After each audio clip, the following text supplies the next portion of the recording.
for memory boards. I don't know much about the technology. Because there's so many different types, isn't there, of technology with the S100. The only thing that's standard is the bus. Well, no, the bus isn't standard either. Oh, There's three versions, as far as I've been able to find. There's three versions of the S100 bus. The original Altair S100, which is what this group is focused on. Then there's the IEEE version, and then there's another one that I don't know what the other one is, and there might be a fourth one, which would be what John Monahan's trying to do, is make a 10 megahertz S100 bus. yeah. But this group is focused on the original Altair bus, so that's 2 and 4 megahertz. Yeah, but that's a good thing because that's about the speed that I run at. Oh, hey, Joe. Hey, how you doing there, Paul? I can just see the top of your head. Oh, there Yeah. The camera's a little messed up right now, so. It's either that or your stool. Yeah, that too. No, the new camera, and it zooms in more than I want it to. So. Are you still looking fresh faced as ever? Thank you. I thought you're on holiday. Aren't you somewhere exotic right now? Excellent. Well, Where'd you end up going? I don't know if it's exotic. I'm in the Canary Islands, just off Morocco. More exotic than New Hampshire. I'm telling you. Yeah, I'll take that. But the only thing exciting happening here the other night, my dog and I, as we leave the garage to go back to the house, a skunk jumped out and he ended up getting a little spray on him. So I spent that. So that's about as exotic as we get here. That's a different kind of exotic, isn't it? That smell. Yeah. Oh yeah, little baking soda peroxide and Dawn dishwashing soap and scrubbing and washing for a little bit. Have you ever seen a program called? I think it's from your side of the pond, actually, called Naked and Afraid. I have heard of it. I've never watched it. Yeah, they end up with that. Yeah, that's the thing. They get skunked. Yeah, it's not fun. Yeah. The dog, because we used to have black and white cats and he used to chase them. He thought it was a black and white cat, so. It's not, is it? No. So today, Patrick won't be here today because he's at a funeral.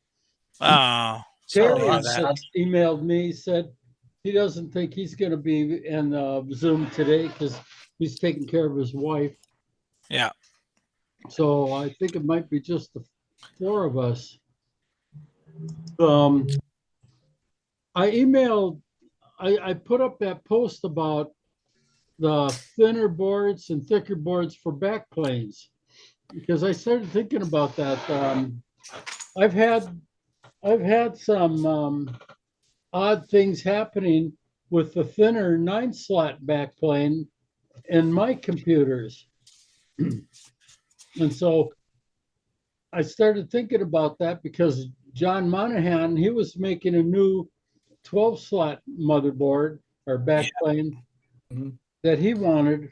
And I thought he was only trying to replace his Wonderbus board because he'd been plugging boards in and out so much that he'd worn out all the slots. I mean, the edge connectors are just completely shot. Some of them even were the pins were folding over underneath the board instead of against the board, stuff like that. And he had replaced some of them, but he wanted to replace the whole Wonderbus board. So he tried designing one as best he could, looking exactly like the Wonderbus, but it failed on him. Now, if it only failed at 10 megahertz, then that board would be nice to have for homebrew computers. But I'd looked on his website and he took down all those 12-slot board designs. He went through 3 or 4 designs and gave up. And he took all of them down. So I'm thinking maybe there's more to it than just the board design, but it might be that thickness, because when you got ground planes separate from each other, there could be a capacitance and inductance, all kinds of things. Basically they could be like two antennas. And so I'm going to email John about this. Maybe what he needed to do is put more vias along the ground bus from top to bottom to eliminate any RF that might be developed, or capacitance, inductance, who knows? I don't know. That's a big question, that, isn't it? Yeah. Well, Yeah. I mean, wires are antennas, and so if you're just running grounds up and down on top and bottom, they might be having some kind of reaction, which is what causes the failures. And that could be the same thing with the 9-slot. It might be part of why they made the 9-slot out of a really thick board. The 9-slot that Todd Goodman sells is fat enough to be 2 boards. Yeah. So I've ordered 2 more of them from him. Yeah. Oh, yeah, great. They're just really good. They just seem really solid. Yeah. Well, I have the JLC PCB 9-slot boards. It's the same board Gerber files as what Todd Goodman sells. It's just that JLC PCB makes them real thin, like a regular circuit board. And in my second Altair 8800C, I put that in there when I had the 8088 CPU board in there, it ran. But when I switched to a Z80, still running at 2 megahertz, I started having problems. I couldn't get everything to work exactly right, and tried a bunch of different things. So now I'm starting to think maybe that thickness is part of the answer. Yeah. That makes sense. I think I mentioned my first board was a thinner 9-slot board, and I had all those problems. And I ended up when I got a second board from Todd and put all new edge connectors on it. It just worked. The other one, I still haven't figured out what's wrong with it. We talked about how to test the boards and stuff like that. It's possible just the thin boards. There's some other issue. So at least I have a couple more blank boards from Todd that I'm going to build. I was actually waiting for better connectors. I went with the cheap connectors on the first ones I built because I had them already. The AliExpress one. So I have a couple of me too, Joe. We went with the same win. Yeah, so I have a couple. Was it EDAC? I believe is the brand, or EDAC. Yeah. So I have a set of those. It costs 3 times as much as the board.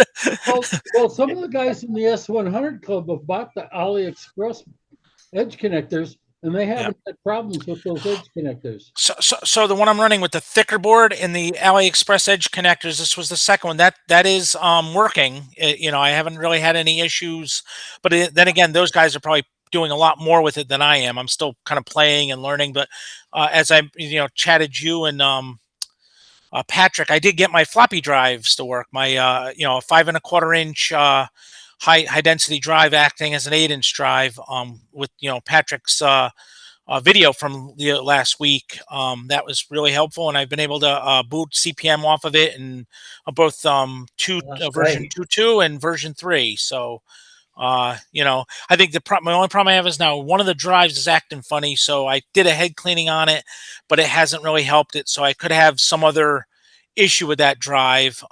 But I got one that'll boot solid, which is good for now. And I have to go through the other stack of drives I have. So. But nice. Yeah, well, that's a good point. The thicker might mean more. As you said, might make a difference. In the design of that. So well, see, that again is a question for the guys that really know this stuff. Yeah. Yeah. I don't know if any of them are here tonight. Yeah. Well, I was hoping that one guy, Mark, I think his name was. Yeah.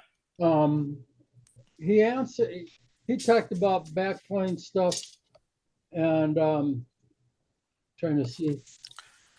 Oh yeah, I think I saw his response. Very technical response, right? Yeah. So he Yeah. sounded like he might know a lot about it. Mr.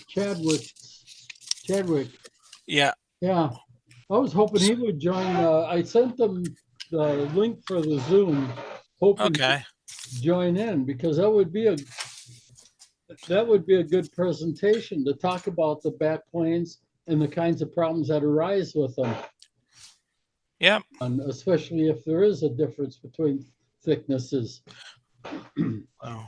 Well, I think the go thing ahead. I wonder about is, are we, to use an American term, are we chasing the bottom dollar a little bit with these boards? I mean, one of the things that I raised last time was that, and I think I said to you, Joe, that it's not a cheap business, this hobby. Yeah. Yeah. and Exactly. and chasing these boards at $20, which is about 3 pints of lager in the UK, was kind of a little bit of a, I don't know, it just doesn't compute, to use an old acronym. Yeah. I mean, if you buy a modern motherboard, and I obviously have a modern computer like everybody else, Yeah. is $100, or I don't know, it's certainly something similar. And I got in touch with Todd Goodman lately because I wanted to get hold of a version of the dual IDE CF board, Okay. version Yeah. 4. I posted a comment on the thing about asking about the version 3, and I Yeah. got a lot of people saying there was problems with that. There was a lot of bugs and this, that, and the other. And then when I got in touch with Todd Goodman, he said the version 4 board was $20, and I thought, that's another 3 pints of lager.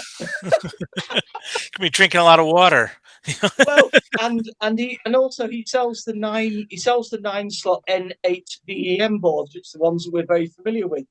And Yeah. again, they're $20, 3 pints of lager. I'm struggling with the cost of these boards because the carriage is more expensive to me. Oh yeah, absolutely. And then just it's not just getting the boards; it's the parts. The Yeah, connectors. I say you do AliExpress like we did, and you can get them yeah, for five bucks, $6 a pop. But you go to yeah. DigiKey, or I don't know what other vendors you have out your way, but DigiKey, I think they're 10 or 11 for No, like these other brands. more like They're about $10 each. Is it 15? Okay, yeah, I bought some fairly recently. Yeah, more like 15. yeah. Where are you, Tim? Where are you based? I'm in Emeryville, which is San Francisco East Bay. Oh, so you're USA as well. I'm in Yep. the UK. I used to So be 45 years everything's ago. twice as expensive. Well, DigiKey just dropped the price down to just under $12 Oh, that's good. each. That's only like in the last week or two. I think if I bought 10 of them, which was a lot of money, but I figured I was gonna either do 2 or maybe only do a few of the slots. Do like instead of 9, I'll do 5 slots in each, so I can get 2 boards done.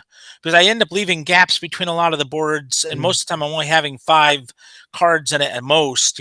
So I'm gonna see about that. See if that works. Well, how have you done all the slots, or you've been doing a certain number out of the 9 on the 9-slot board? On my IMSAI-JAIR computer, Yeah, the backplane I got from Don Caprio, yeah, because I got his prototype IMSAI 8080 chassis, and he forgot to pull the backplane out, but it only had like 3 edge connectors in it that he used for testing. yeah. And I emailed him and told him that I had the backplane in there because I was designing the card guides to go into the chassis for him and that. And I told him, I says, yeah, I got the backplane so I could test it and that. And he goes, oh crap, I forgot to pull the backplane. He let me keep the backplane. Oh, that's cool. Now, well, it only had 3 slots in it, but I added, I think 2 or 3 more just in case. Yeah. But that's the thing. My my ZAltair, I have about 6 or 7. I have all 9 slots with edge connectors, but I'm only using about 6 or 7 in that one. Yeah.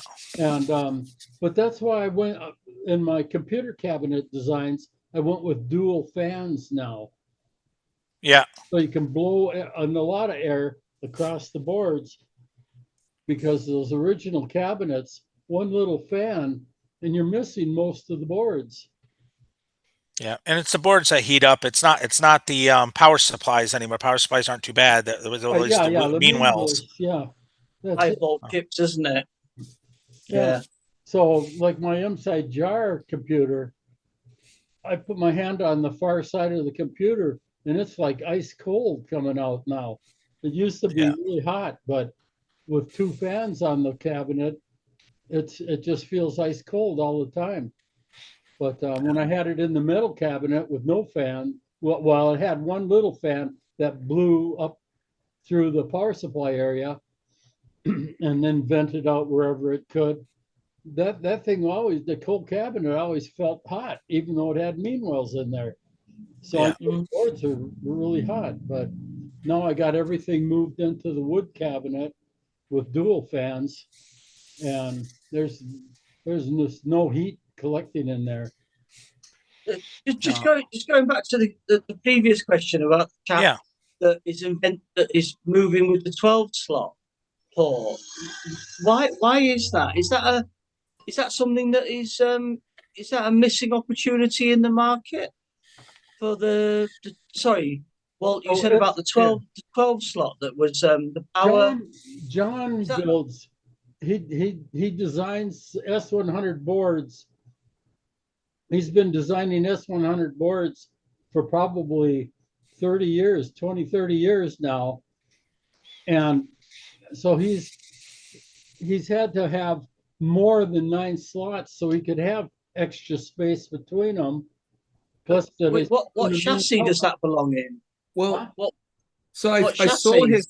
I saw his systems at VCF West because he's up here in the Bay Area somewhere, and he's big on this other guy that's building a board that runs off an ATX power supply.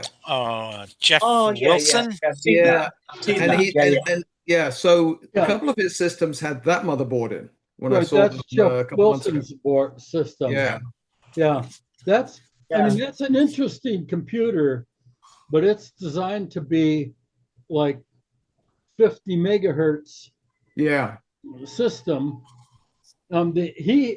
Jeff was at the Midwest, VCF Okay. Midwest. But yeah, I mean, I hope one day I can afford to buy the kit and build it myself. Yeah. Just to see what a 50 megahertz system is going to Right. do to I just compute. like to afford to buy the kit that I'm committed to. Yeah, but So, yeah, well, So- you know, Sell but my it's, like soul. his motherboard is like $500. Wow. Yeah, Wow. just for the backplane, and that's the same as with Robert and that other guy. They have the reproduction IMSAI-8080. Yeah.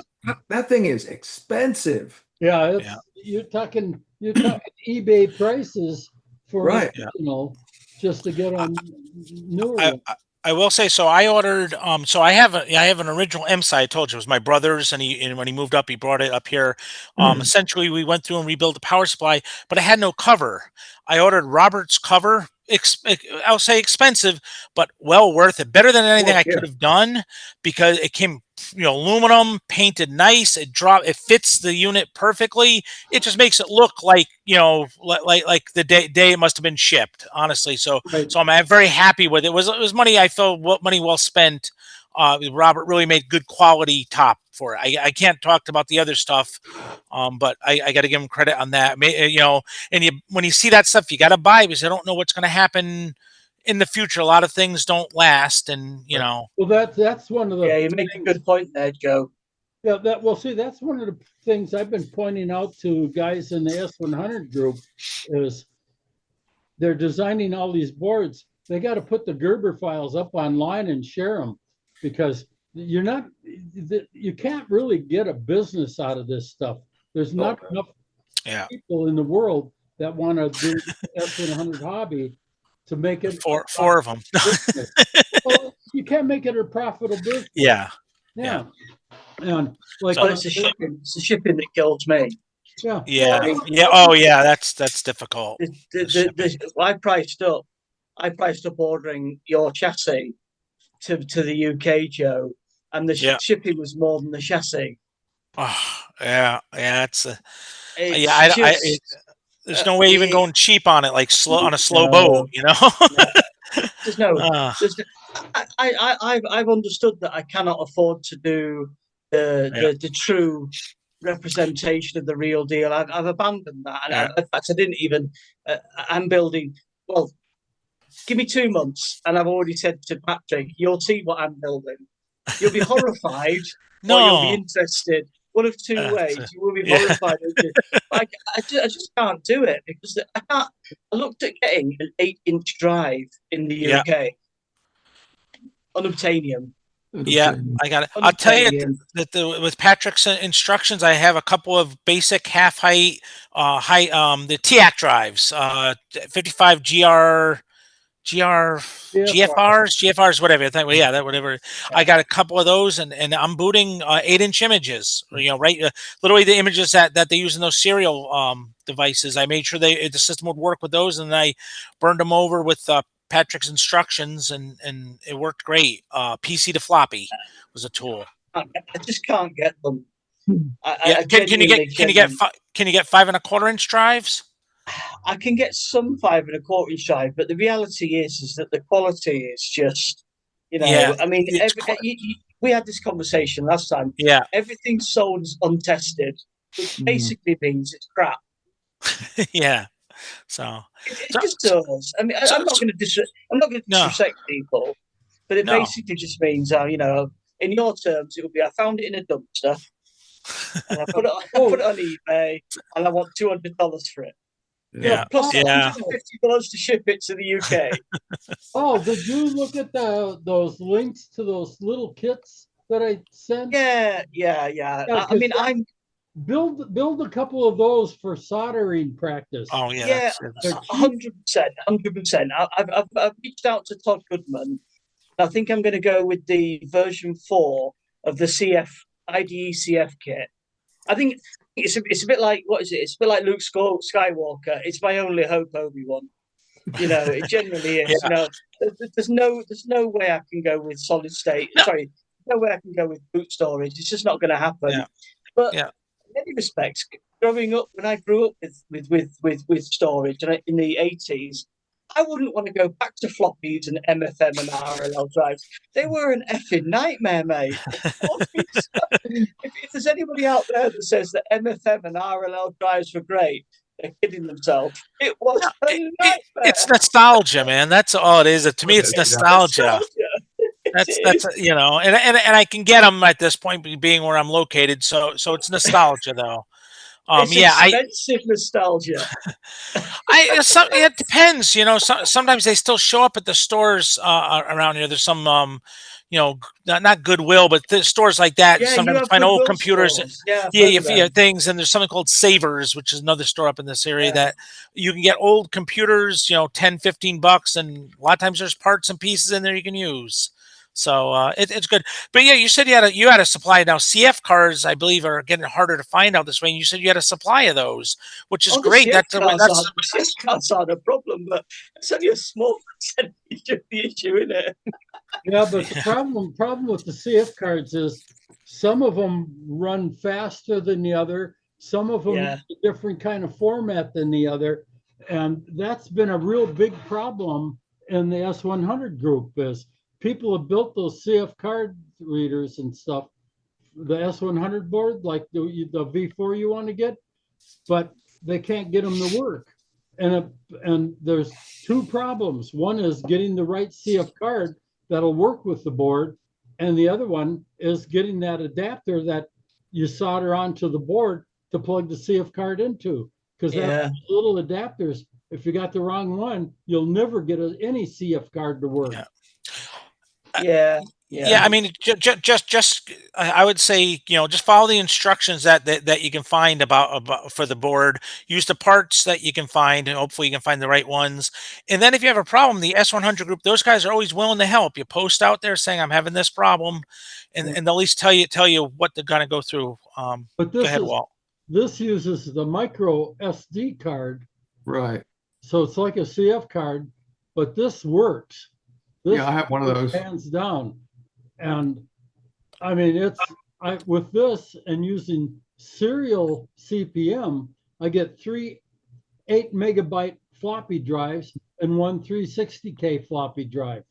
Oh, that's Patrick's unit, right? Yeah. Right. Yeah. This is Yeah. Patrick's little Wi-Fi. That would be one way to get it booted, Paul. I don't know did you look on because it's Tindy. I don't know how shipping I think it's like a $55 item, I think is what Patrick He's selling was those charging. on eBay as well now, I think. Okay, so Yeah. again, I don't know how the shipping is for something. It's yay big. It's Walter just showed. Yeah. You I'm might not get worried away. about shipping, mate. Well, the cost of it. You know what I mean. Yeah. There's also the GoTech stuff. One of there's a guy I know also called Emil, and he discussed the fact that you might be able to emulate the original floppy drive system with a GoTech. Now that's something I've never considered. Can you take an original S100 floppy drive and emulate it with the GoTech? Yeah, so I do that. S100 group have Sorry, done. is that you, Tim? Yeah. So I have. Where is it? Oh, Tim, you're doing that, Tim? Let's see. So I have one of this guy. Which is more like not a GoTech. Okay. Oh yeah. It's more like an upmarket GoTech, and they use SD, the standard little cards. Yeah. So I use that. I have two of these. I have this one that's standalone, and I have another one that's in one of my S100 systems. And the one that's in my S100 system actually looks like a little 3.5-inch drive, and fits in a 3.5-inch drive mount. So a few months back, I finished rehoming my original S100 system that I built back in the early 80s. Because originally it lived as a card cage and a power supply on the desk, with everything out in the open. Everything. That was one of those big, old-fashioned linear power supplies that you could use for a welder. And that lived on it. Yeah. Before kids came along, that just lived sitting on the bench. But then it went in a cabinet, but it was a wooden cabinet. It was badly designed. So about a year ago, when the new Altair cabinets became available from Chris. I bought two of them. Yeah. One for my 8800C, which I started building at that point, and one for my old system, which was in desperate need of, now it has meanwhile power supplies. It has a little 5.25-inch or 3.5-inch version of this in a custom front panel. It's pretty cool. And it runs probably one of the rarest S100 CPU boards you'll ever see.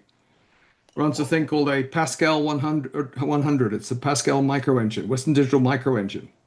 Wow. Company in New York, I think it was, built these board sets. It has a Z80 and a micro engine on two boards, and flips between them. Put the name of that in the chat. Yeah. So anyway, it's a. Where are we? There we go. So that's my thought, is that can you take a standard? I know obviously standard and an S100 are two different things. Right. Can you take a certain standard? For instance, I've learned today that obviously there are about 3 or 4 different standards of So anyway, boards, but the bus is standard. Right. Everything else goes out the window. So I found some interesting things. Back when I built that originally, back in the early 80s, it would run, the Z80 will run CPM just like any other Z80. And that would run fine. And when I finally got to the point of writing a custom BIOS to link the micro engine to the Z80, because it's weird, it uses the Z80 for all I/O. Yeah. So it's constantly flipping between the two CPUs. It wouldn't run, and I had to put active termination in. So the Z80 would run at 3 megahertz. I think it runs at 3 or 3.5. Anyway, the Z80 was run fine, but the micro engine wouldn't. And when I got a terminator in there, everything run fine. So that whole system is now in a one of the new Altair cabinets, but with a custom front panel. The aluminum That cabinet. was a fun adventure. That's And cool. expensive. Yeah. And expensive. Yeah. But anyway, so it runs a bunch of CompuPro boards, the original ones, like the RAM and a serial board and a disk one. And I basically take the disk one, standard CompuPro disk one controller, come off with a 50-pin cable into one of those 50 to 34-pin converter boards. There's somebody in France, I think, that makes the one I use. Anyway. Yeah. And then from there, it goes into the version of this. And then what I've done is used a, what's the floppy scanner? The Grease Weasel. Oh, yeah. So I used a Grease Weasel hooked up to my old 8-inch drives to image some of my old discs, and then put them on there, and it boots fine. That's awesome, man. So it's all emulated. That's what I'm thinking. That's where I'm coming from, Tim. I'm thinking, can you take a GoTech, and then take your 8-inch images from people like yourself, and boot to boot, because I can't afford 8 inches. It's never going to happen in my lifetime. I have to sell out the kidney. I have two 8-inch drives back there, but I bought those in the early 80s, and luckily they still work. Yeah. I can get them. Don't get me wrong. We can get them, but it's like I suppose it's in American terms. It's like buying a 1969 Corvette. Would you want to drive it? But, I don't want to live my life. I don't want to do that. I've done that back in the 80s. It's rubbish. The GoTechs are available for you and out in your way, Paul. You can get a GoTech. Yeah. Well, I mean, the thing is, they weigh less than half a ton. Yeah. Shipping. Yeah. Well, Yeah. See, that's why I say these are. I think this is better than the GoTech, because I played with the GoTech, and this is a million times simpler. Right. So I have one of those that I use with my Altair clone. Yeah. So the Altair clone is running off one of those, but my older S100 system, since it's got a standard old vintage controller, I didn't want to be running it off floppies, so I bought these floppy emulators. Right. Okay. That's Tim. That's exactly what I'm saying. Is if you have a classic old standard FDD controller, where's your go-to emulator for that? Because that's what I'd like to do. I'd like to go with CF storage. I think that's a great idea. I'd love to go with an old classic FDD controller with an emulated storage. I'd love to just do that simply because it's advancing the vintage envelope one more, a bit more push, isn't it? So that's the nice thing about this. You know what I'm saying, Joe? Yeah, I do. I follow you. That's the nice thing about these little adapters.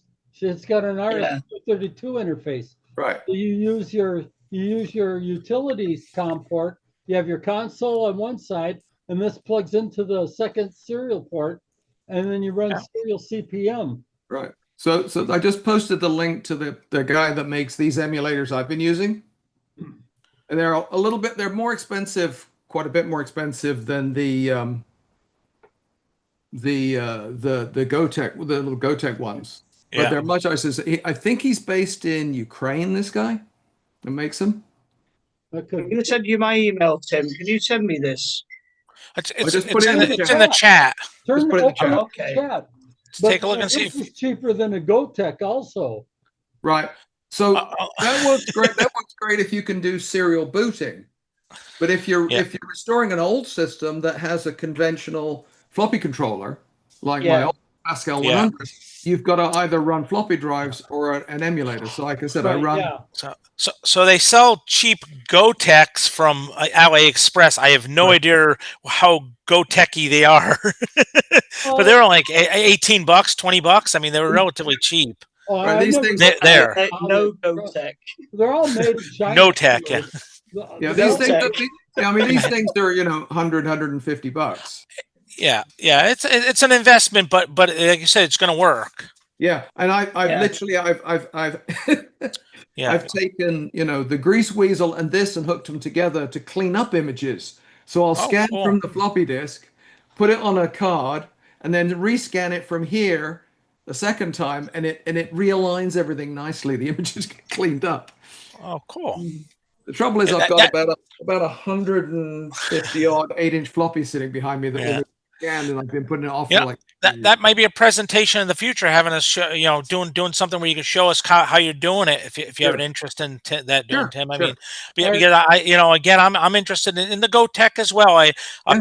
Patrick and his solution works great, but I believe it's only working with the FDC Plus right now. I don't think other. I think he's published. I think somebody's published some code for running it off a standard 2SIO. Oh yeah, okay, yeah. So you can do it off the 2SIO card, which actually he makes. I'm using his 2SIO card, which works great too. I mean, honestly, that's what I was saying. It works on your utility serial port. Right. Yeah. That's what the 2SIO is. It's two serial ports. Your console and then whatever you hook up to it. Oh, that's interesting. That's the cheapest way to go. Oh, I agree. Yeah. That's interesting because Joe, funny enough, Joe, Patrick messaged me the other day to say I'm sending him some stuff to play with before sending me over the pond. And he said he's going to send me a 2SIO2 card. Right. And he said something along the lines of, I haven't read the message very well. He said, it works, but because of a design fault, he couldn't sell them. Interesting. So I have one of his cards. It does work pretty well. I don't use it in my 8800C. I use the I don't even know what it is, to be honest. I don't. Yeah. Is it just another card with 2 serial ports? Right. So he developed a version of the 2SIO, 2 serial port card, which is cleaned up a lot. It's got switches instead of jumpers, so it's easier to make changes. Yeah, that one right there. And it's also got DTE and it's got DTE and DCE plugs, so you can just move it across rather than rewiring your connectors. Yeah. Really nice. Okay. He said he's going to send me one. These are DCEIO. Right. But I run my 8800. I run the 2SIO JP card. Oh yeah, that's like an upgrade. It has like the prom on it and there's other things, right? I have never built as dense a card. It is just a solid. It was hours and hours and hours of soldering. But it's got a boot ROM on it, so I don't have to run a separate ROM card. And he supplies it with a boot ROM that has because you can boot off that one. His boot ROM already has the code in for booting over serial. So if you build his card, you can plug into one of the ports on that 2SIO and boot off there, or you can boot off the serial port on the FTC Plus, which I also have in my system. Okay. So I have the little serial, the serial disk emulator off the FTC Plus, and that works. It works pretty well. It's pretty solid. I think for me, I would like to see a whole episode devoted to booting. I know that sounds a bit of an odd thing, but weirdly enough, it's the thing that doesn't seem to be covered enough. Is you go from the stage of, yes, I've got a working processor, I've got a working RAM card, booting. I think I would literally love to see a whole, I mean, Patrick is obviously go to YouTube and look up DRAM on YouTube. He's got. I know that. 10 different ways to boot your computers right there on his YouTube videos. Right. He's got great videos. I know, but I'd like to see it from like friends and colleagues as well, also like yourselves, because to me, I get more out of it when I see people that I can put a face to. You can ask questions during the thing. Oh, what about this? What about that? Or to apply it to your scenario of what you're working on. So it varies immensely. Yeah, there's about 2,000 ways to boot an Altair 8800 because it depends on the boards and the computer. Your boot can be different. Yeah. Right. Yeah. And it depends on the operating system. The operating system, if you're using CPM, it's got to be configured for the set of cards you're using. Yeah. So yeah. So my next project is one of these. I was trying to see there. Is there a top up? It's mirroring things. Oh, that's the Oh, that, OP80A, the tape reader. Oh yeah, you actually got your hands on one because I thought I saw somebody had it published, but then you couldn't So find them. There's a guy in England. There's a guy in England who and he sells. You literally he used to sell kits. Now he just sells the board and the sensor. Okay. So he custom makes the sensor, and he sells it with the board. So I bought that from him. I've got all the other parts. I just need to put it together. And then what's his name? Mike D-Ramp basically has done a couple of videos and on booting that using a solid state music IO4 card. Yeah. And I have one of those that I built from a kit 40 years ago.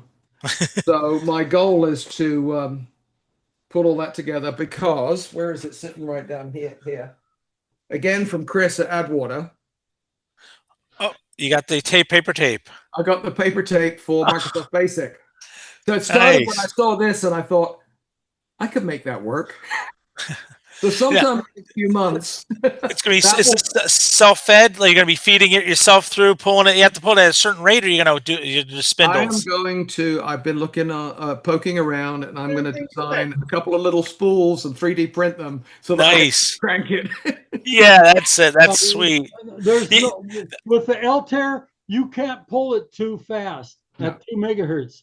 You cannot pull it too fast. No, that'd be a video or a presentation when you get to a point where you're ready. I'd love to see that. Mike Douglas has a video showing you booting his computer with the paper tape reader and but yeah, when I saw that pop up, yeah, I have an 8800C. I have an IO4 card. I think I need to give that a try.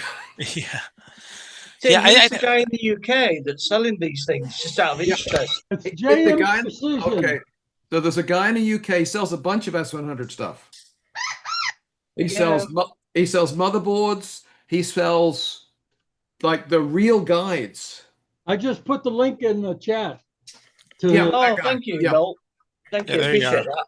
Yeah, he's great. Finding stuff in the UK is impossible. Yeah, so he I don't see the kit to buy the board. I reached out to him directly and said, I know you used to sell these kits, and he said, now all I do is sell the board with the sensor. It's not listed on the site. You have to kind of ask him for it. Oh, okay. Yeah, I've always wanted to build one of those. Yeah. Oh, yeah. But it seemed like, I'm not about to drop $3,000 on a teletype. And then hope to get it to work. I mean, because they're finicky as heck. And also have my wife kick me out of the house when I started up. A few years ago, there was a company in China that they recycle stuff and refurbish.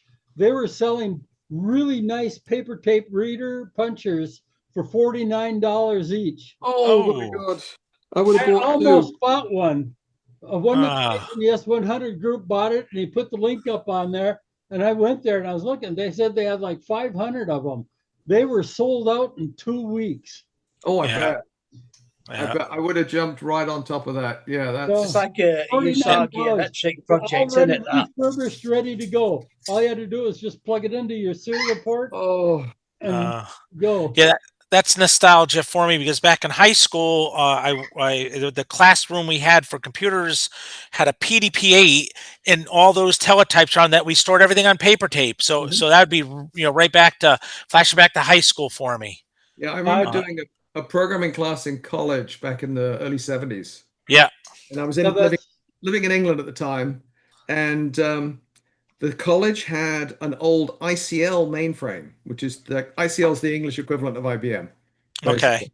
So ICL mainframe, and he had a room full of teletypes, and we programmed offline, and then you walked into the computer room and handed your punch tape to the operator who ran your program.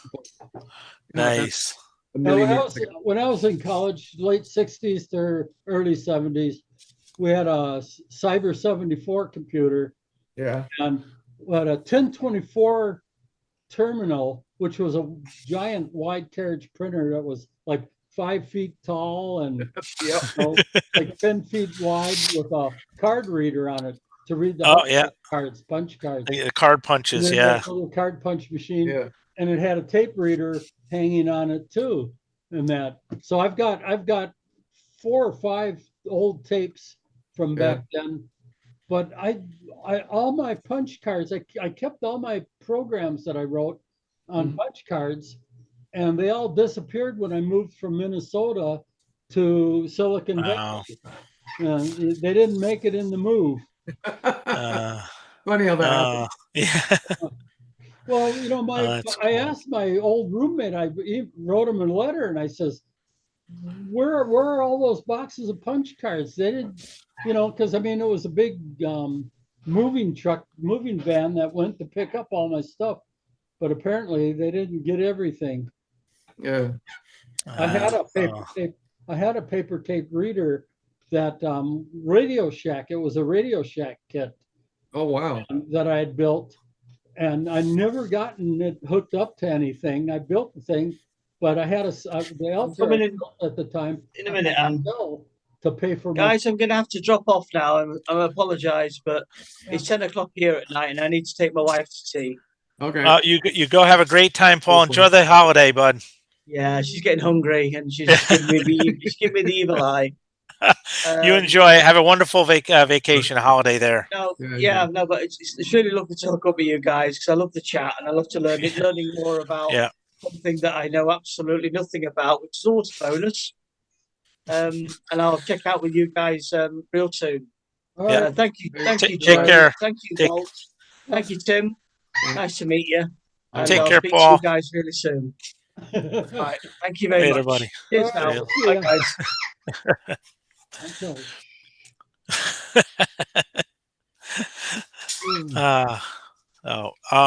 No, that's cool. Yeah, I'd be Tim. I'd be interested in learning and how you do with that when you finally get around to it. The paper tape stuff again, just nostalgia. I remember messing around with it. Yeah, exactly. You know, that's been, well, you know, go ahead. Joe, you know, I was just thinking, since Paul is in the UK, he might be able to get like a half a dozen of those OP kits and mail them as one package as a gift over here. We pay for the stuff, but he mails it as a gift to us. That gets rid of the tariffs and stuff. Yeah, you know, but if we do ask him to do that, we're going to have to find out what he needs from here and mail it over to him. I mean, you got to retro right back. But yeah, that's a great idea, Walt. We might be able to do a little gift giving, you know, exchanging. Well, yeah, I like that. The parts for it, he can get all the parts. He can get all the parts from a distributor over there. Yeah. Or, you know, there's no specialized parts here for that device. Oh yeah, no, I get that. A couple of TTL chips and LEDs and a few resistors. It's a real simple build. Right, it is a simple build. I'm just looking up the email I got from Jerry at JM. He charged me £46 for basically the board and the sensor. Okay. Wow. So I don't know how does that convert to US? I haven't done my math. Probably about 60, 70 bucks. Oh, that's fair. And he hand makes the sensors. Okay. Because you can't get cool. Well, he glues all the little things together. Yeah. He's probably got a little plastic. Okay. Yeah, right. Jig. Yeah, it's a nice little, it's got it's a plastic case and it's got the 10 little photodiodes in it. I have seen, like I said, video of, I think is that Mike Douglas, I believe it is, doing it. So I'd love to see how yours turns out, and then maybe we can, as Walt said, try to do something, and you know, maybe Paul can help. And and again, Chris only charges like $35 for the basic Microsoft Basic tape. So it's just why let's say what started this. It's like, okay, that's 50 years old. This was the 50th anniversary of Microsoft Basic was a couple months back. Yeah, yeah. I think they did release something. Didn't Bill Gates or somebody release the source or something finally at that anniversary? Mhm. I remember coming across. I didn't do anything with it, but I think I came across it. Maybe downloaded the GitHub or something. That's Microsoft DOS 1, something like that. It's not even DOS. No, 9. it's basically Microsoft Basic. It's not even DOS. It's Okay, Microsoft Basic 1.0. Yeah. Yeah. It's the basic. It's supposedly it's the same version that they had that got them in bed with Altair and got them started as a company. Yeah. Yeah, they showed up with it, hoping it was going to work. I think Paul Allen showed up, I believe, with it, hoping it was going to work. And 50 years later, they still show up with software hoping it'll work. Work, yeah. Well, the problem is that BASIC is really buggy. I'm sure it is, but it that doesn't matter. That's Well, not it really does the point. matter. I mean, if you can't do arithmetic with your BASIC, if your computer isn't going to run programs correct. I don't know, just getting it to run to me is and printing "Hello World" 1,000 times. I think that's probably I'd have to try to get out of it to feel accomplished. Yeah, well, and then maybe you can find somebody who actually has a paper tape puncher that you can say, hey, can you put this on the tape for me? And I mean, I'm sure there's somebody who can. It released on cassette tape. Yeah. Originally, because I had the original cassette tape for both 4K and 8K BASIC that came with my Altair kit when I bought it back in 1975. I got one of the first 100 kits they produced. Cool.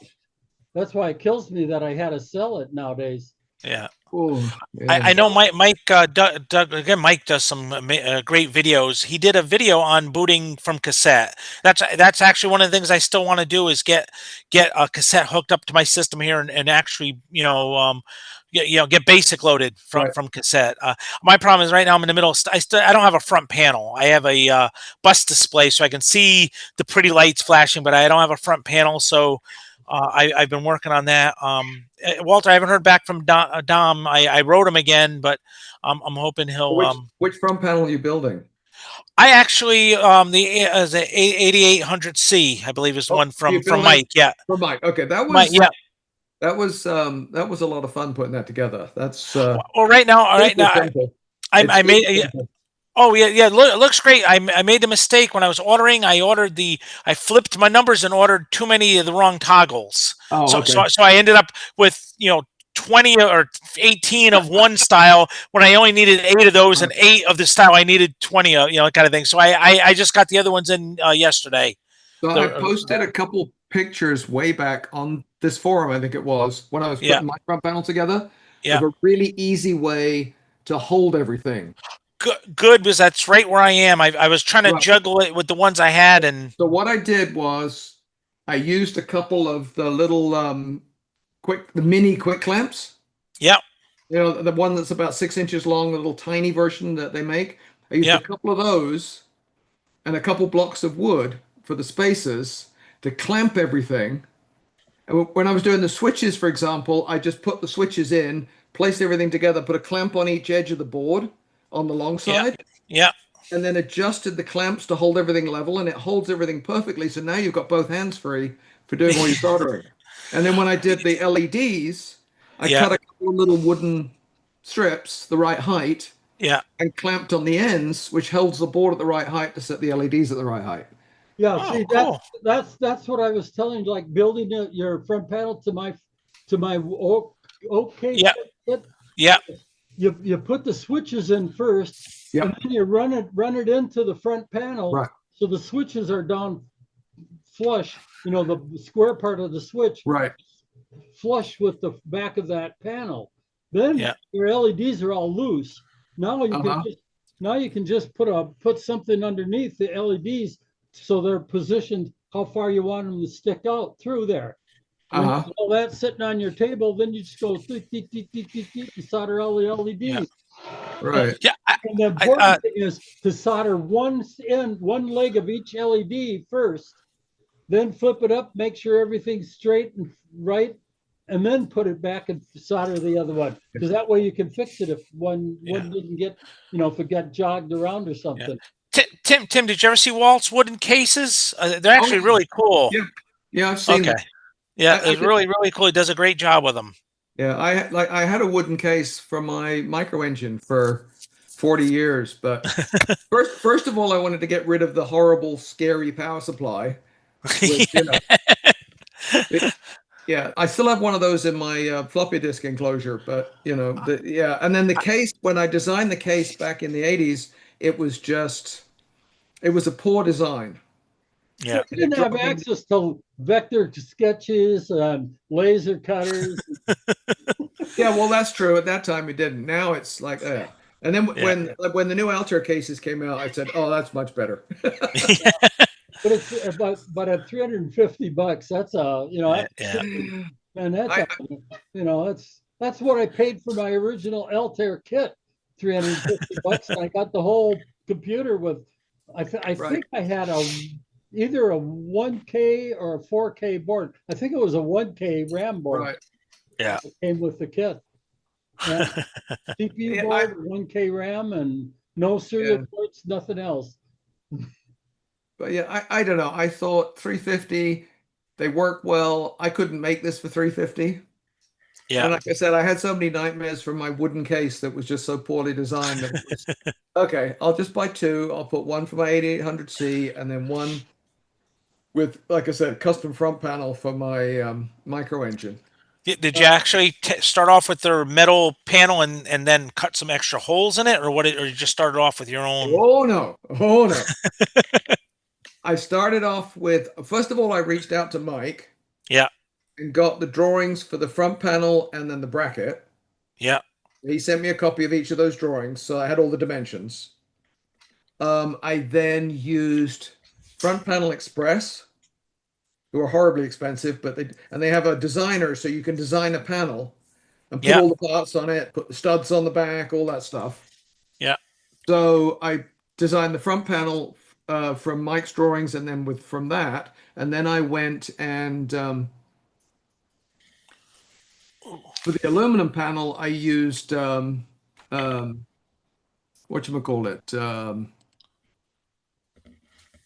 Onshape, and drew up the panel in Onshape, and then sent it to Send Cut Send, and had them make it. Yeah. And it's funny because the prices were the opposite of what I would have expected. The custom one-off aluminum panel with the bends and everything was like $50. Wow. Hey, the front panel. Put that name in the chat. So that was Send Cut Send.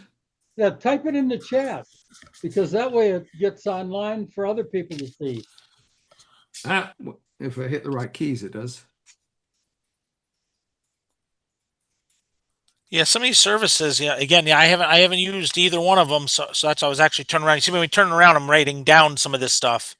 It's great, of course, you're putting it in there, which is so much better. Put one in there too. Oh, front panel, yeah. Yeah, excellent. So Front Panel Express has an application you download, and then you can design your panel, and you can put holes in it. I have some custom engraving. It's anodized black with white paint, which is why it costs so much, but it looks nice. I have a SolidWorks license, so I do everything in SolidWorks. I use Onshape. I thought about doing a front panel design with SolidWorks that you put into a vinyl cutter. Okay. And then you just tape it onto the front of your computer. Right. You got a beautiful looking front panel. Yeah. So hang on, let me give me a second here. My laser cutter's not powerful enough. It can cut through thin aluminum. Yeah. They say it'll go up to 3 millimeters of aluminum, but every test I've done, it bends and warps and wobbles. Oh yeah. Aluminum just, I don't know how they keep it flat to cut it with the laser. Oh, where are we here? I'm going the wrong direction. Yeah, it's like can't even use like magnetic base because it's aluminum. So you're right. I wonder how they how you keep it flat. Yeah, it just, I mean, you can't believe how much it bends and warps. Here, let me share my screen briefly. Okay. Yeah. Do you have to give permission, Walt, or does it just work? Find out. Oh, there you are. Oh, yep. Something's popping up. Oh, there you are. Okay. Okay, so that's the what my Pascal 100 looks like with the custom front panel. Nice. And Oh then yeah, I see the 3.5 inch. I'll call Right. it. I'll call it a Yeah. GoTech, but something. Right. Yeah. and because it doesn't support actual front panel like an Altair would, the CPU Yeah. doesn't. It literally has a power switch and a reset button. Okay. It's nice Um, looking though. The cases, I like the case. Both cases. You can tell that they're super, both the Altair. Yeah. Production Altair, yeah. yeah, they're super clean. That modem, by the way, is not actually a modem. I found a guy on Tindy, I think it was, that sells a replacement card for those cases. That's a Wi-Fi modem.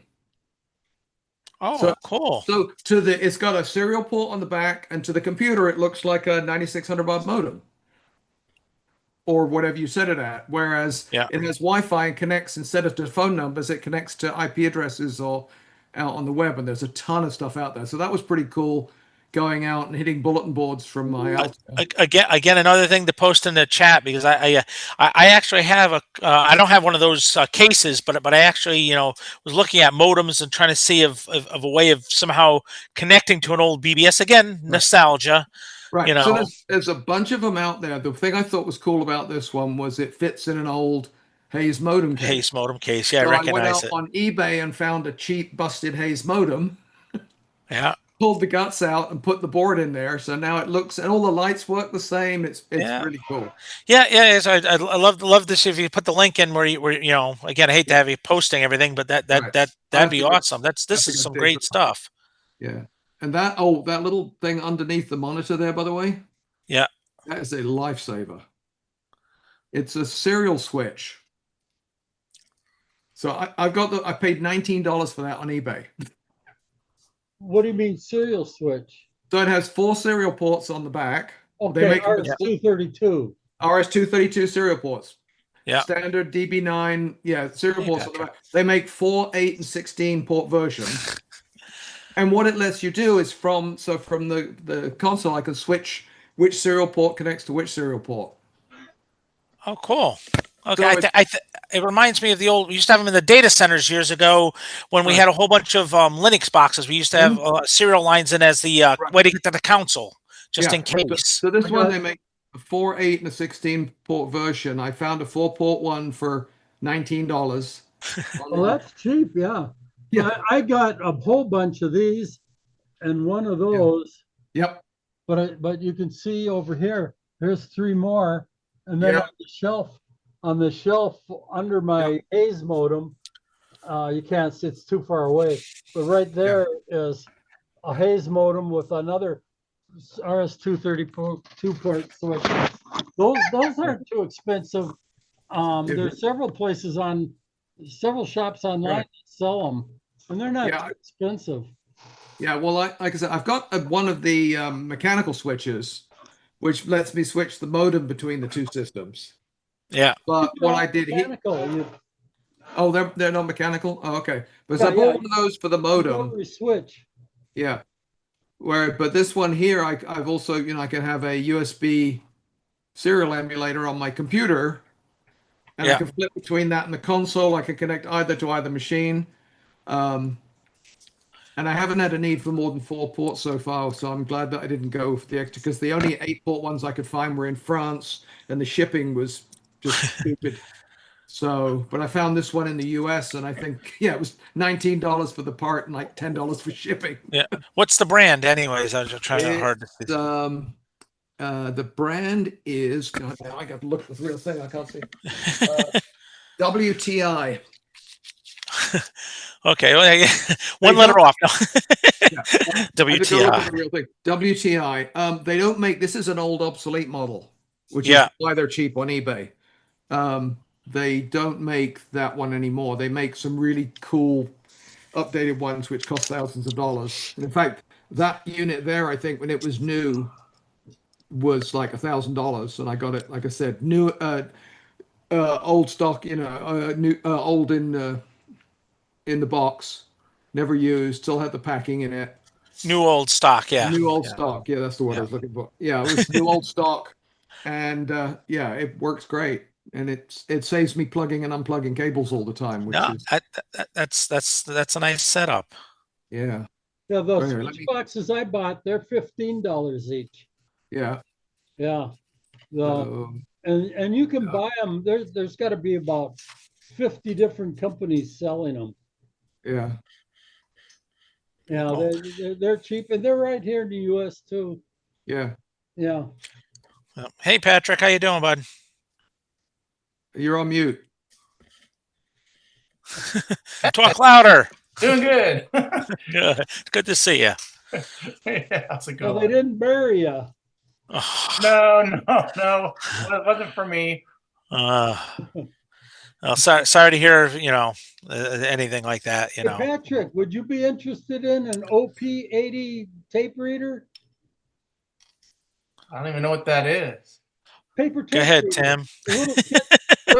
Back when we were all much younger, back in the late 70s, there was a punch tape reader called an OP80A developed, which literally is a sensor that you pull punch tape through by hand. Yeah, I think my dad had one. Right. So Yeah. I found a guy in England who's still making the boards. Really? That, Yeah. in the chat, JM Precision. JM Precision. He has some great stuff, actually. So I reached out to him. He used to sell kits. He doesn't sell kits anymore, but he sells the board and he custom hand makes the sensor. Really? Yeah, I would. In fact, yeah, I would actually like to have one of those. Yeah, it's so if you reach out to him, he doesn't list it on his site anymore. Yeah, you should put his email address in the chat. Well, yeah, I just contacted Just him on the through the site, website. yeah. The website has contact. I just got the processor technology VDM driver Yeah. on Paper tape. Well, Yeah, I was telling and their basic thing. Right. I was telling these guys my building a tape reader started because Chris started selling Microsoft Basic on punch tape. Ah, yeah. And so I thought, well, I got to buy one, and then I thought, oh, okay, now I need to figure out how to read the damn thing. Yeah, I would love to have a tape reader. Yeah, so basically, you pull the tape through by hand, and I think you have to. Mike Douglas has got a video on using one of these Okay. on DRAM. Yeah. And you have to have like a table lamp over the top because it's got no illumination source. Yeah, it uses And it was photo- meant for hobbyists who couldn't photoresistors. afford a teletype in the, back in the day, and there were a way to read punch tape. Yeah, it uses photoresistors. Right. And so the light going through, when the light turns off, then it knows that was a one that just went by. And, every time it sees the light and the photoresistors. So it's just, I think it's 8 bits for the thing, but I think there's actually 10 because there's the center dots are the thing that is the index for the It's 9-bit. There's 9 holes on the tape, 8 data holes, and then the 9th hole is the traction. It's the top. Yeah, but that's also an index for the feed on the light Where the gears fit in. Well, except the way this system uses is it uses that hole as the trigger to say there's read. So that's basically your clock. It's like your clock source, yeah. Yeah. It's your very variable speed clock. Again, Walt had a thought of somehow even doing a group purchase if we were going to do it or something. Maybe we can get a little savings on shipping or something. Of course, we're all different parts of the country. Paul So in the UK, so if we got like 10 guys that wanted to build an OP80A, we could get Paul to get 10 kits for us at cost and then put it in one package, mailing it to us as a gift rather than a product. It would save everybody probably $30. Oh yeah. Yeah. But Jerry at JM Precision was great. I swapped emails with him a bunch over it. But like I said, it's a long lead time because he hand makes the sensors to order. So and if you want some really nice old school S100 stuff, he has reproduction of a lot of the boards that for the original system.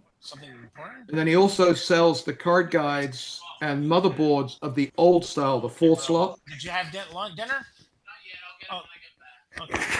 So Sorry, he sounds guys. like the 4-slot motherboards or backplanes, but the old proper Altair style with the guide. Yeah, the ones were really difficult to put together. If you want another 4 ports, they still looks like a nightmare to connect them. Yeah, I wasn't ready to go But his that stuff is realistic. so expensive. It's Oh, just- yeah. Yeah. I mean, it's But just but way expensive. but talking about thick boards, Walt, I was actually I Oh, have yeah, but- one of those. Yeah, but Go ahead. you can get those 4 slots. You can get an old original 4 slot on eBay cheaper than his reproductions. You're right. Probably. Probably. They are. I priced the stuff out. Yeah. I priced it all out. Yeah. But it's cool. I appreciate anybody who wants to put up something like that. I think that's great effort. And when he You know. quit making the OP80A, I asked him to why don't you just share the files for printing the board, circuit board and that? Because the schematic's pretty simple. I said, share Oh, the yeah. files and the BOM and let people build them, because there's no reason Right. for that thing to just go extinct. Because Right. So as we the get BOM older, we're dying off, and this stuff is going extinct. A lot of stuff has gone extinct because people die and they were too cheap to share. Yeah, I don't know why he doesn't want to share it. I mean, the BOM and the manuals are all out there, so it's literally just being able to reproduce the cards. Right, yeah. And he reproduces. I thought of even doing it. I considered doing it, except that I don't have that much incentive need for a paper tape reader.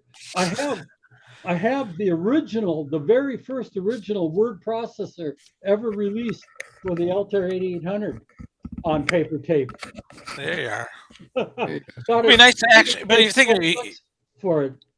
well, if you could pull that off, you can actually put it into a format that other people maybe can use too. Well, That's it's the posted on idea. it's posted in a zip file on Oh, my okay. Yeah. Didn't realize you did that. Okay. Dave Hansel, I sent him all my paper tapes and he read them in and sent them Oh, back. cool. And it turned out that, like there's one old basic program, which is a Playboy bunny. That was something I designed on a 5-level paper tape on my dad's teletype back in the 60s.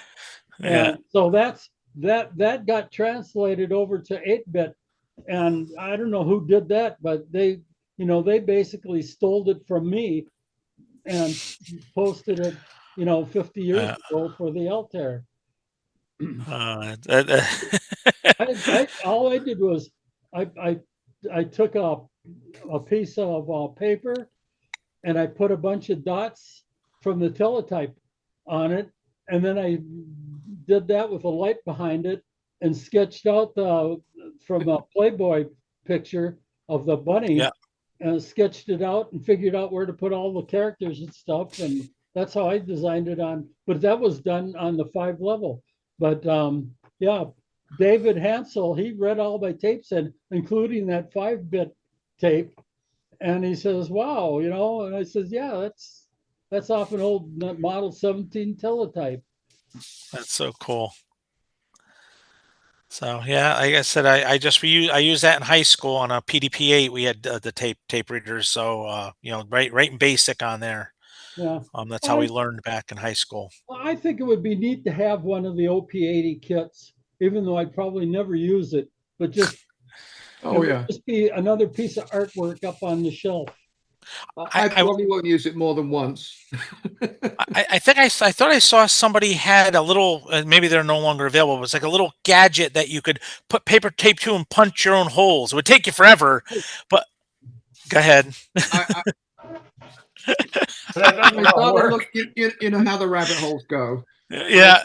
When I started looking into this after deciding that eBay and $3,000 was too much just to play with punch tape. I designed one for 5-level and 8-level. So there you are. There are a couple of projects out there of people working on building tape punches. Yeah. You want to see insanely deep rabbit holes? Go take a look at some of those. Yeah. Well, Working out the there's- mechanics of building the whole Yeah. mechanism themselves at home. hanging chads. If you all flash back to the elections years ago. Well, there was in the original paper tape punchers, you didn't have hanging chads. No, I remember that. No, that's cool, Walt. I didn't know you designed that. That's pretty cool. So that's it's a way to do it if you got a small program. Yeah. Oh, that was that's about the best you can really deal with, unless you're going to try to get oh, But we did lost we lose Paul. Walt? Okay, yeah, exactly. That's about the best you're going to do, unless you're actually going to find one of those teletypes with the punchers, and then maintaining it would be probably a Oh, you yeah. know that's a Mechanical whole other nightmare. thing. The mechanical know. nightmare. Yeah. I mean, way cool, but a mechanical nightmare. Yeah, that's it. Yeah. Oh well. If I could find one for $500, I'd take it on, but not for 3,000 or 4,000. Yeah, I mean, it's actually kind of funny. My brother was looking for a deck writer, with the keyboard and everything, Right. and he keeps seeing them out. I would say towards your way, out to the west. I'm located in New Hampshire, Okay. so you think here we got DEC, we got MIT and all that. We'd find stuff. No, you're not finding anything out here within driving distance. To pick up here. You got New York, Boston. You got all these areas reasonable to drive to get something. But we're not finding anything. Everything is out, just out west. So I guess everything got shipped out there, maybe to the colleges or something over time. That's really interesting because when I was out west, I felt like everything was out east. Everything's out east. Maybe it's just the way it is, man. Yeah, what you need is always on the other coast, right? Yeah.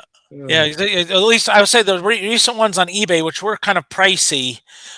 It was the shipping that was killing you. The guys listing them, they're reasonable to negotiate, but it's always the shipping, Yeah. Can you guys hear me? Yeah, I no image, Walt. I just heard you though. Yeah, this stupid these USB ports are getting wore out.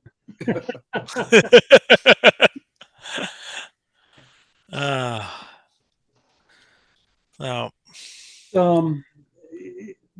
The thing is, there's so much neat stuff for this hobby, Oh, yeah. and then so I'm always looking for the cheapest way to get it done, rather than yeah. it's. But let's see. Okay, my camera works, so it's. Yeah, it's just it just has your title, like if I went and turned my Camera off, yeah. yeah, if I went and stopped my video there, it would just say Joe C. To a different port again. It's not getting, the program isn't getting my video, but if I turn off my camera app, I can see the camera. So Interesting. So Zoom's probably pointing at the wrong USB port. No, because it's got the audio from the camera. Oh, okay. Oh, interesting. But it's just not. Well, so you can have different audio feeds and video feeds from Zoom, so it's possible that I have my camera's one thing and my headset that I use is my. That's right. Zoom can sometimes switch on its own. I've had it do that. It's a feature. It's a feature. Yeah. Yeah. No, I can't get it to turn the video on. That's the reboot. Yeah, there you are. Yeah. Oh, what OS are you using, Walt? You using Windows or Linux? Windows 11. Windows 11. Okay, there you are. I'll stop there. I have to use Windows because some of the software I have, expensive software, will not run under anything else. It's designed strictly for Microsoft Windows. I do have Windows machines for things like I think we were talking last week that programmer, the GQ 4x4. I cannot find anything that lets you program them with Linux. And I've tried the different wines and other things. And I haven't had any luck with that yet. Even VirtualBox I tried with to try to run it within that, and I had problems with the USB connectivity. So I think that's probably a speed problem. Yeah, sometimes just USB support is always quirky on some of those ways of doing things. I do try to stick with Linux. The system I'm on now right now is a Linux Ubuntu version. I recently It- got a program called let's see,